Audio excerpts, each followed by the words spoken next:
with it. I had you just go ahead and hit your regular shot to begin with. I noticed you were trying to fly to the hole. We've got 20 to 25 yards worth of green to work with, and from earlier in our lesson we know that the greens are pretty fast here and they roll out a lot. Yep. So I had you switch from your 60 degree to your 52, and what we're going to do now is try to kind of tighten up our stance a little bit and get a little more solid over the ball and just try to hit one that lands on the green and runs up to the hole.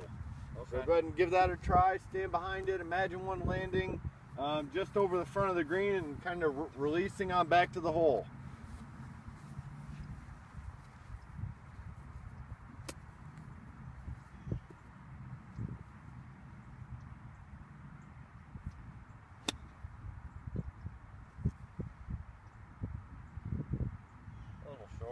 Just a little bit short. It kind of caught in the fairway or the longer grass right up there on the green. If that one lands on the green, you've seen how firm and they roll out.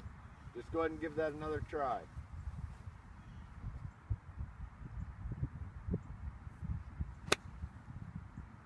A little bit chunky, kind of quick. A lot of people think that they need to go after it because if you decel, it comes up short, but kind of gouging at it and going after it quick kind of does the same thing. Just make sure you're keeping a nice smooth tempo. You don't have to kill it. You know you have plenty of club to get there. Okay. So just a nice smooth swing.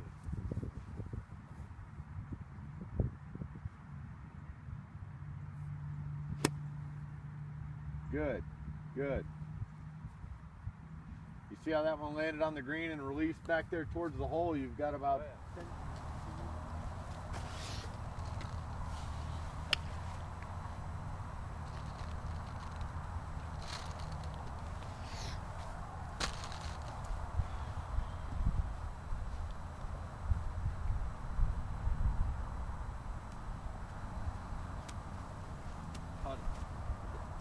So with the low follow through, we're going to try to get it under that alignment stick, which I have propped up under baskets, and just kind of focus on getting one rolling and advancing it some to where your next shot is closer to the hole and you can focus on scoring. Okay.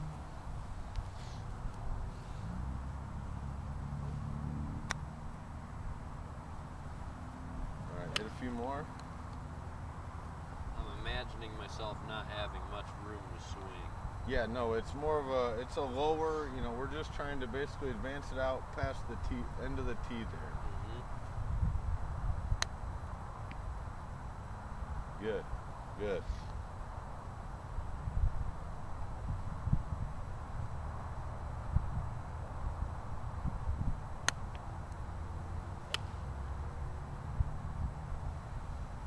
All right, those are pretty good, and we're going to try to I'm going to try to give you one that gives a little bit more juice on it if you don't have that much room. What I want you to do on these is even as a practice drill in your own time, you can practice, taking all the weight off of your right foot and putting it all on that left side there and just taking the club back short and accelerating through. Having all that body weight over here kind of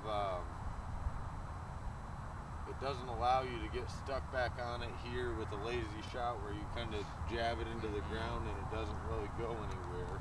Okay. And you can do it with your foot back there, or if you have the discipline to just focus all your weight on that front foot with the ball right in about the middle of your stance.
Kyle, we are going to work on a shot that we never really actually want to face. But it happens. It happens, especially hitting shots into the wind where you're trying to carry a bunker and the ball just kind of gets up into that wind and creates a bunch of spin. Sometimes they get stuck into these lies here and you're faced with a challenging up and down par save out of the bunker. Some things I like to do, if you'll stand over here. One of the things I like to do is, if it's on an uphill lie like this, I like to try to somehow put as much weight on my left side, cheating this way to keep myself from falling back as possible. And then instead of like the bunker shots before where we were opening up the face, this time we're going to close the face and we are going to hit the shot confidently, but we are also going to expect a lot of roll. Okay. It's going to have a lot of top spin on it and roll out a long ways.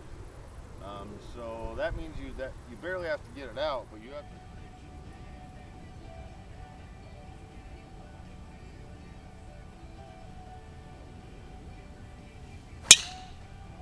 Perfect.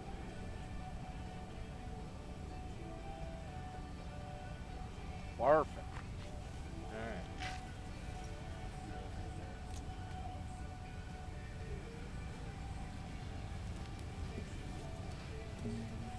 All right, good afternoon, Kyle. Today we're at number 13 out here at Bent Tree. It's a 550-yard par 5. Dogleg right, there's water along the right side.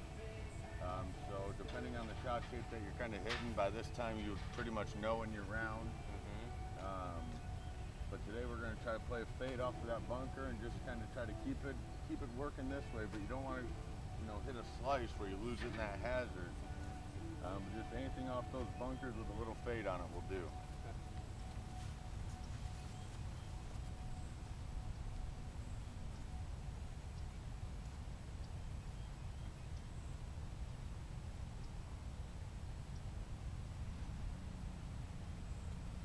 Ace.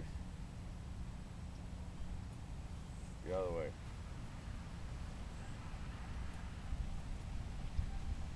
Give me.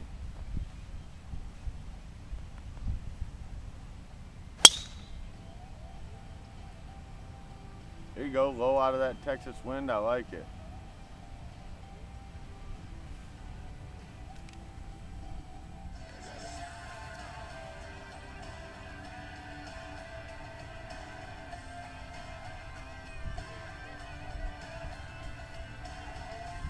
All right, Kyle, on this one you have 281 in, the pin's back right, so I don't recommend trying to get it there, especially with that tree in your way. So what yardage do you feel most comfortable hitting a wedge into this green? I'd say right around 100. Right around 100? 190 yards, 100 yards. Okay. All right, so you have 280 in. I would take about, that's straight line distance. We got a little dog leg that we're going to contend with, so I would take at least, 180, 185 yards, probably a 6-iron, 5-iron, 6-iron. Yeah, I'll take a 6-iron. Okay. I'd rather be shorter than long. Absolutely, you'll get some roll too.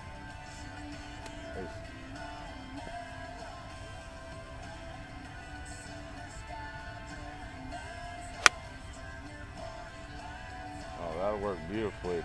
That'll roll right inside 100, I bet. Good shot. Thank you.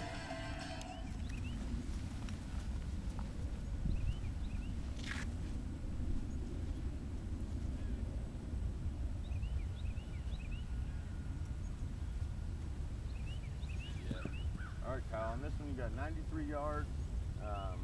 That pin is back far enough where you got a little bit of green to work with. You've seen how fast the greens are. One of the shots we worked on in our previous lesson was a little bit back in our stance and putting that weight on our left side and hitting that shot that creates a little bit of spin. So on this one, this little 93-yard shot, you're going to use your 52 degree. Just kind of, center your weight over on your left side there and just, a nice little shot. It's going to be low, preferably hit, maybe one bounce in front of the green and sit up there and stop. Give that a shot.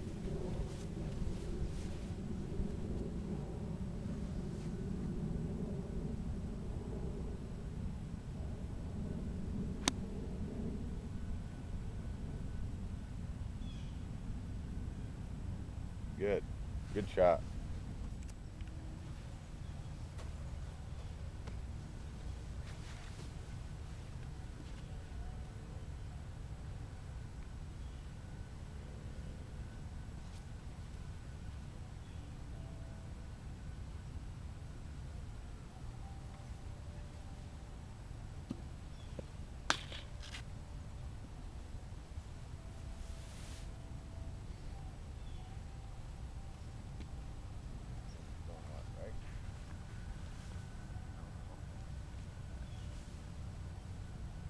All right, Kyle, you got an uphill, about 25-foot birdie putt here.